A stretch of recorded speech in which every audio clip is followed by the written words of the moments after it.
Micro credit bank স্থাপন, এটা এখন এনজিও। কাজে এনজিও থেকে উত্তরণ হইতে হবে। এনজিও পর্যায়ে রয়ে গেলে এটা ঠিক আবার ওই ব্যাংকিং মেজাজে আসবে না।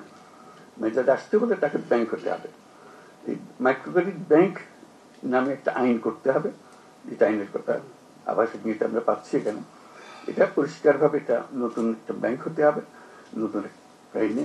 সেটা regulatory authority, micro credit regulatory authority হতে পারে, ভিন্ন অথরিটি হতে পারে, কিন্তু we need a separate banking ল।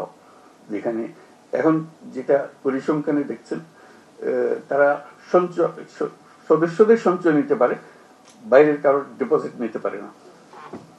এটা একটা তার সীমাবদ্ধতা। ফলে সীমাবদ্ধতার ফলে তাকে অপরের কাছে হাত পাততে হয়, দায়বদ্ধ হতে হয়। কেন হবে? সে এত সুন্দর ব্যাংকিং করে, আরেকজনের হাতে হাত পেতে কেন করবে? সে তার মধ্যে কি অভাব আছে যেটা সমবায় ব্যাংকে ছিল, এদের কাছে নেই। সমবায় ব্যাংকে আপনারা ব্যাংক বলছেন, মাইক্রো ক্রেডিট ব্যাংকে আপনারা ব্যাংক বলবেন না, তাকে সেই অধিকার দেবেন না। কি কি পাস করতে হবে তাকে এটা করার জন্য? সে সবকিছু পাস করে এসছে। কাজে আমার মনে হয় একটা সময় এসছে যে এটা মাইক্রো ক্রেডিট ব্যাংক আইনে করা। এই পুরো মাইক্রো ক্রেডিট গ্রামীণ ব্যাংক সৃষ্টি হওয়ার মূলে যেটা ছিল, এটার আইডিয়া যে মানুষ মাত্রই উদ্যোক্তা। এটি হলো অন্যান্য জিনিসের থেকে যে আমরা পৃথক করলাম। মানুষ মাত্রই উদ্যোক্তা, সে চাকরি চাইবে না, নিজে উদ্যোক্তা হবে। এই উদ্যোক্তা হওয়ার জন্য তাকে আমরা হাতে সরঞ্জাম তুলে দিচ্ছি, যে কারণে সে উদ্যোক্তা হতে পারবে। এখন আমরা তরুণদের, তাদের পরিবারের সদস্য, তাদের ছেলে মেয়ে যারা আছে, যারা চাকরি সন্ধানে বয়স হইতে হতে সবাই বলে চাকরি খোঁজো চাকরি খোঁজো, এটা আর বলবে না, যেহেতু মাইক্রো ক্রেডিট ব্যাংক আছে। যে কোনো ছেলে, যে কোনো মেয়ে মাইক্রো ক্রেডিট ব্যাংকের কাছ থেকে বিনিয়োগ পাবে।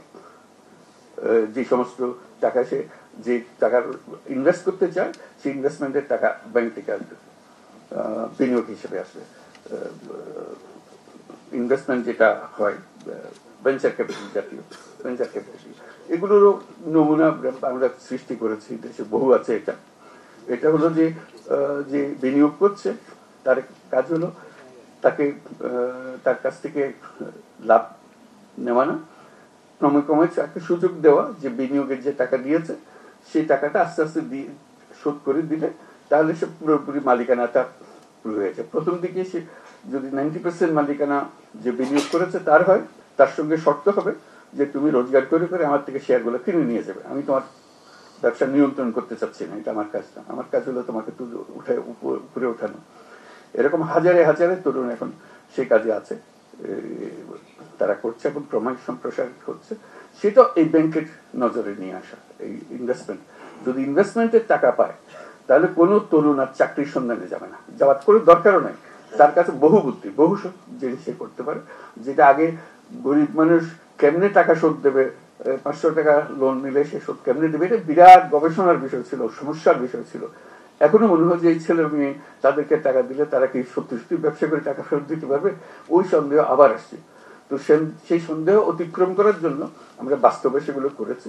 বহু নমুনা আছে, কারণ যেতে পারে, যে কেউ যেতে পারে, কিন্তু সরকার হিসেবে আমাদের দায়িত্ব হলো সে প্রতিষ্ঠানগুলো সৃষ্টি করে দেওয়া। কাজে এই ব্যাংক সৃষ্টি করার দায়িত্ব হলো আমাদের। এই যে যারা তরুণরা আছে, মহিলা পুরুষ, ঘরে বাইরে যেখানে যেখানে আছে, তারা যেন এই বিনিয়োগটা পায় এবং নিজের বুদ্ধিতে নিজের ব্যবসা করে ফেলতে পারে।